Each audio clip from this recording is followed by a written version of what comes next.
आदरणीय आपल्या सर्वांसाठी गुरुच्या स्थानी असलेले आपले मार्गदर्शक डॉक्टर दिलीप पुंडे सरांचा हा गौरव सोहळा.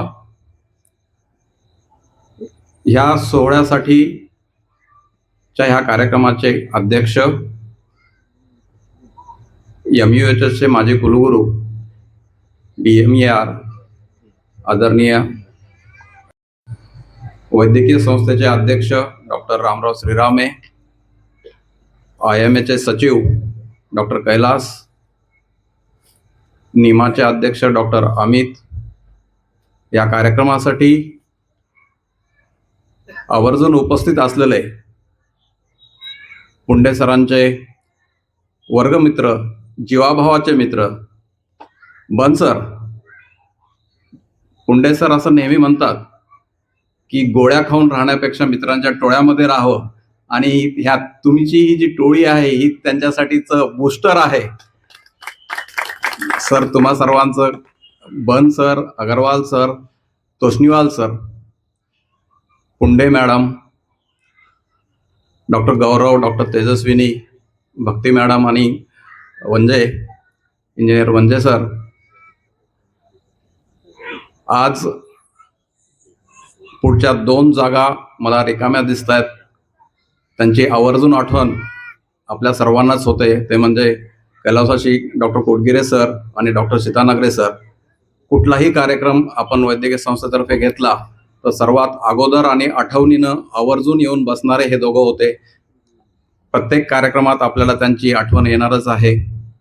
आदरणीय इंगोले सर, स्वामी सर, डॉक्टर व्यंकटराव, माधव पाटील, माझा मित्र नगरसेवक डॉक्टर अतुल आणि आपण सर्वजण. सर, 1 महिन्यापासून आपण या कार्यक्रमाची पुंडे सरांचा आपल्यातर्फे आपल्याच माणसांकडनं होणाऱ्या सत्काराची वाट पाहत होतो. आणि म्हैसेकर सर आम्हाला पुंडे सरांच्या उंची सत्कार करण्यासाठी त्यांच्याच उंची इतका, त्यांच्यासारखाच कर्तृत्ववान व्यक्तीची आवश्यकता होती. आणि सर्वात पहिल्यांदा आम्हाला आमच्या मनामध्ये तुमचं नाव आलं की आपण म्हैसेकर सरांच्या हस्तेच आपण पुंडे सरांचा सत्कार केला पाहिजे. आणि विशेष म्हणजे तुमच्यापर्यंत पोहोचण्याचा मार्गही आम्हाला पुंडे सरांकडनंच होता. त्यामुळे आम्ही अगोदर पुंडे सरांना सांगितलं की सर, आम्हाला सत्कार, आमची इच्छा आहे की म्हैसेकर सरांच्या हस्ते सत्कार व्हावा. आणि सर, तुम्ही ते लागलीच मान्य केलात. तुमच्या काही बिझी शेड्यूलमुळे आपल्याला हा कार्यक्रम आज आपण शेड्यूल केलात. सर, 26 जानेवारीचा हा रिसेप्शन ॲट होम हा राष्ट्रपती भवनातला एक दिमागदार कार्यक्रम. ह्या कार्यक्रमासाठी देशभरातून अगदी मोजके लोक निमंत्रित असतात, काही फॉरेनर्सही असतात. ह्या विशेष निमंत्रित लोकांमध्ये आपल्या संबंध भारत देशातून फक्त 11 डॉक्टर्स निमंत्रित होते.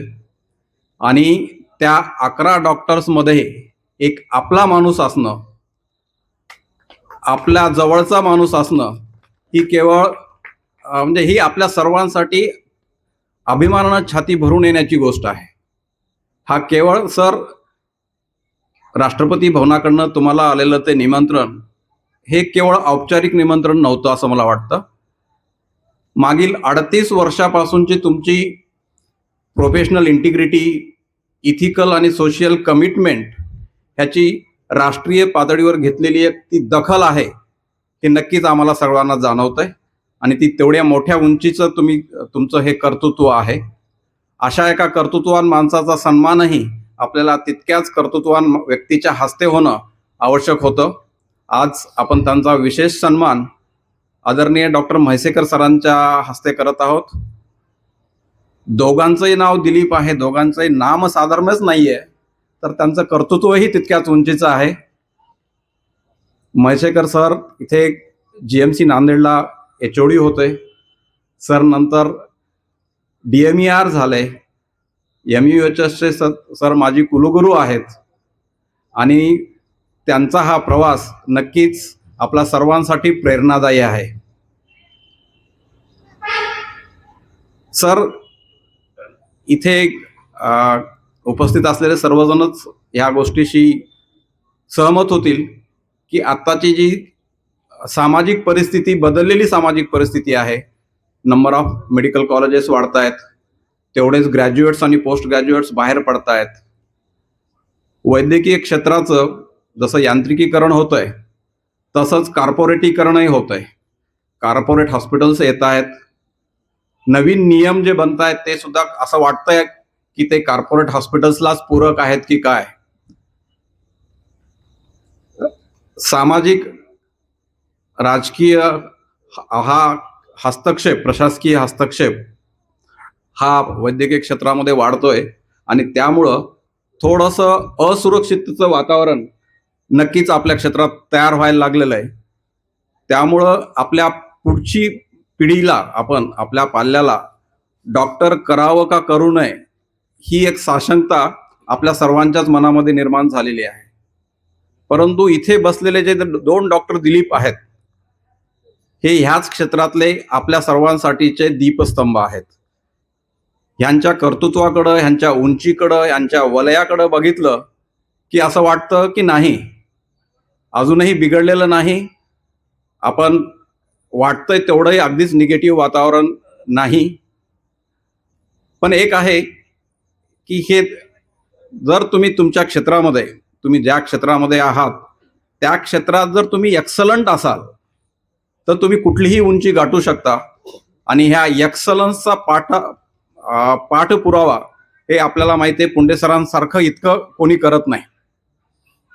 सर, इथं बसलेले आम्ही सगळे केवळ एकाच पॅथीचे नाही आहोत. ॲलोपॅथी, होमिओपॅथी, आयुर्वेद, डेंटिस्ट्री ह्या सर्वांची एक माळ ज्या दोरीतनं ओवल्या गेलेली आहे ती वैद्यकीय संस्था आहे.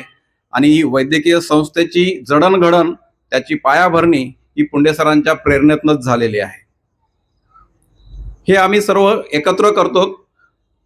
एक्सलन्सचा ध्यास हा पुंडे सरांचा इतका असतो की ते स्वतःला तर तेवढे अपडेट करतातच, परंतु आम्ही सोबतचे सर्व डॉक्टर्स, मग ते BMS असोत का BHMS असोत, त्यांनी सुद्धा स्वतःला अपडेट केलेलं पाहिजे. कोणीही प्रवाहाच्या बाहेर जाऊ नये, आउटडेटेड राहू नये, म्हणून ते सतत काही ना काही कार्यक्रम CMEs घेत असतात.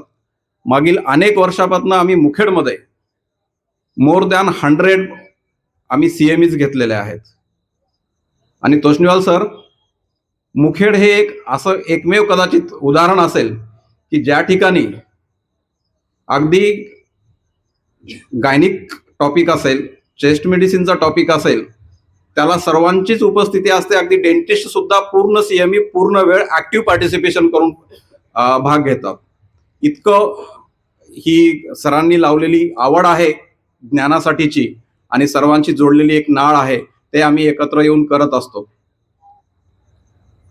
केवळ एवढं एकच नाही, तर मुखेडमध्ये होत असलेल्या प्रत्येक सामाजिक, शैक्षणिक, सांस्कृतिक कार्यक्रमांमध्ये मुखेडमधील सर्वच डॉक्टरांचा सहभाग असतो.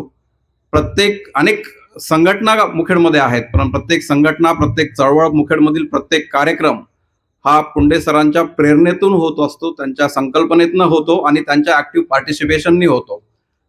त्यामुळं मुखेडमधील डॉक्टरांची एक इथिकल हाईट ही अत्यंत चांगली मेंटेन राहिलेली आहे. मला सरांची एक गोष्ट जी अत्यंत आवडते ती म्हणजे त्यांचं पर्सिव्हरन्स. त्यांनी ज्या गोष्टीचा ध्यास घेतलेला आहे ती गोष्ट ते पूर्ण केल्याशिवाय थांबत नाहीत. आणि ह्याचाच एक परिपाक म्हणा की त्यांना प्रत्येक क्षेत्रामध्ये, त्यांनी निवडलेल्या क्षेत्रामध्ये त्यांनी तेवढी उंची गाठलेली आहे.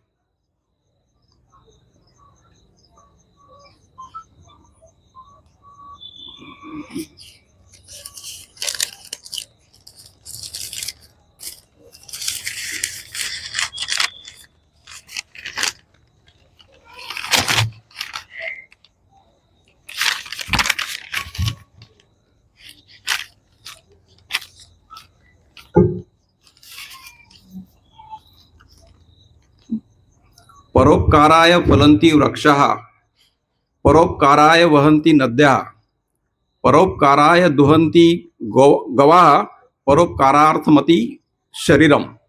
हे असं एक संस्कृत सुभाषित आहे. एक छोटासा त्याचा अर्थ असा आहे की सृष्टीमधील प्रत्येक जीव हा परमार्थ करत असतो, परोपकारासाठी असतो. मग ते वृक्ष असेल तर तो झाड, तो फळ देईल. नदी ती वाहते, ती सर्वांसाठी वाहते. हा एक त्याचा ह्या मतितार्थाचा तो सुभाषित आहे. आणि आपलं वैद्यकीय क्षेत्र ही तसंच आहे.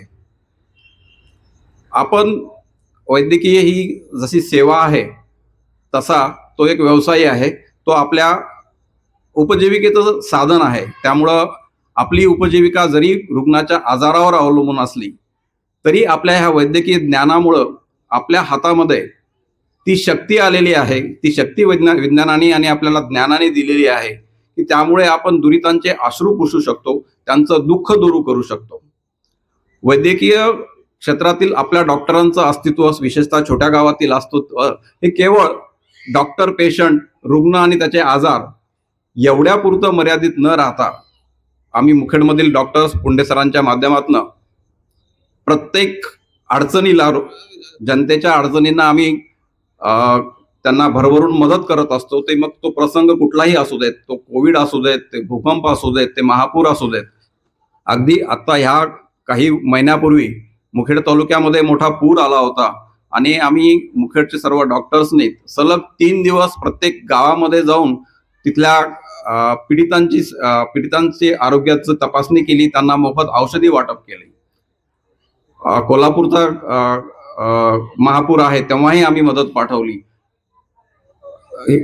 प्रत्येक राष्ट्रीय कार्यक्रमामध्ये ही वैद्यकीय संस्था, मुखेडमधील सर्व डॉक्टर्स हे हिरिरीने भाग घेत असतात आणि प्रत्येक राष्ट्रीय कार्यक्रमामध्ये आमची उपस्थिती ही तेवढीच नक्कीच लक्षणीय असते. ही जशी वैद्यकीय सेवेसोबतची परोपकाराची, समाजाचं आपण काही देणं लागतो ह्या पद्धतीची जी आमची भावना आहे ही आमच्यामध्ये पुंडे सरांनीच इम्बाईब केलेली आहे. सर, आता एक आर्टिफिशियल इंटेलिजन्सचा एरा आहे. आर्टिफिशियल इंटेलिजन्समुळं डायग्नोस्टिक ॲक्युरसी आणि डायग्नोस्टिक स्पीड ही दोन्ही वाढलेली आहे. परंतु आपल्याकडे येणाऱ्या रुग्णांसाठी त्या रुग्णाची जी नीड असते ती असते तुमची संवेदना. एक डॉक्टर जितका संवेदनशील असेल, तो जितका प्रेमाने आणि त्या रुग्णाला एक पेशंट लिसनिंग असणारा, ऐकणारा डॉक्टर हवा असतो. त्याची समस्या शांतपणे ऐकून घेणारा, समजून घेणारा आणि तितकाच त्याला फिजिकली एक्झामिन करून त्याला ॲश्युरन्स देणारा डॉक्टर हवा असतो. ती जी ह्युमन टच आहे हा कुठल्याही एआयनी रिप्लेस होणारा नाही. जो डॉक्टर संवेदनशीलपणे रुग्णाची सेवा करतो, त्याचं निदान करतो आणि नंतर त्याच्या उपचाराकडे जातो, तोच डॉक्टर हा रुग्णाच्या हृदयामध्ये वास करत असतो. आणि पुंडे सर, तुम्ही आज हजारो नाही लाखो रुग्णांच्या हृदयामध्ये वास करत आहात. एक डॉक्टर केवळ वैद्यकीय सेवा करत नाही, एक परिपूर्ण डॉक्टर म्हणून, एक परिपूर्ण व्यक्ती म्हणून केवळ आपलाच नाही तर आपल्या सहकाऱ्यांचा, आपल्या समाजाचा, आपल्या गावाचा आणि देशाची उंची वाढवण्याचं कार्य हे एक व्यक्ती म्हणून करत असतो. ते परिपूर्ण व्यक्ती असते.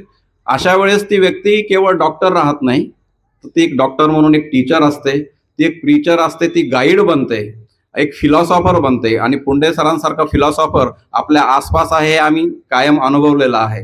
अशी व्यक्ती एक आयडॉल बनते आणि पुंडे सर, तुम्ही आमचे आयडॉल आहात. आजपर्यंत पुंडे सरांचा आपण इथल्या मुखेडमध्ये सुद्धा, मुखेडच्या बाहेर सुद्धा अनेक वेळा सत्कार झालेला आहे. अनेक त्यांना सन्मान मिळालेले आहेत. सरांना 1998ला मुखेड भूषण मिळालं.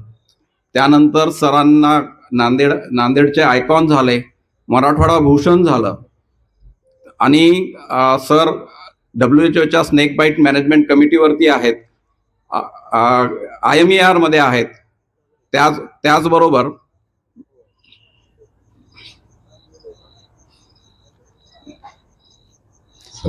हे जे अनेक सन्मान त्यांचे आहेत, तर मला असं वाटतं की सरांच्या ह्या कार्याची व्याप्ती जर आपल्याला पाहायची असेल तर त्यांना मिळालेले सन्मान चिन्ह, त्यांना मिळालेले सन्मानपत्र हे त्यांनी इतक्या शिस्त आणि इतक्या डेकोरेटिव्ह पद्धतीने त्यांच्या घरात त्यांच्या हॉस्पिटलमध्ये मांडलेले आहेत की ते जर आपण पाहिले तर ते आपल्यासाठीच नाही तर आपल्या पुढच्या पिढीसाठी सुद्धा एक प्रेरणादायी गोष्ट असणार आहे. ते आपल्या सर्वांसाठीच एक अत्यंत अभिमानाची आणि प्रेरणेची गोष्ट आहे.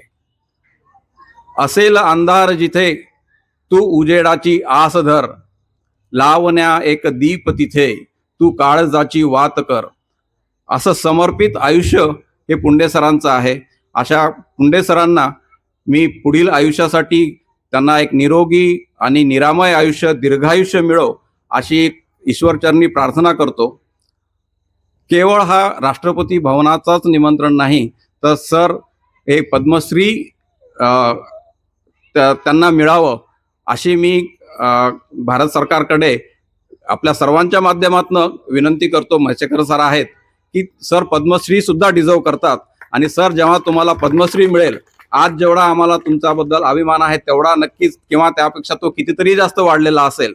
पण आज सुद्धा आम्हाला असं वाटतं की आज तुम्ही पद्मश्रीच तुम्हाला मिळालेला आहे, कारण राष्ट्रपती भवनाकडनं निमंत्रण येणं हे पद्मश्री इक्विव्हॅलंट आहे. तर पुन्हा एकदा मी तुमचं अभिनंदन करतो. आम्हाला सर्वांना तुमच्या एरामध्ये राहायला मिळतंय, तुमचा ऑरा फील करायला मिळतो, हे आमच्यासाठी सगळ्यात भाग्याची गोष्ट आहे मी असं समजतो. तुम्हाला तुमच्या कुटुंबियांना पुन्हा एकदा मी शुभेच्छा देतो, तुमचं अभिनंदन करतो आणि तुम्ही सर्वजण मला 2 शब्द माझे ऐकून घेतलं त्याबद्दल आभारही मानतो आणि थांबतो. धन्यवाद.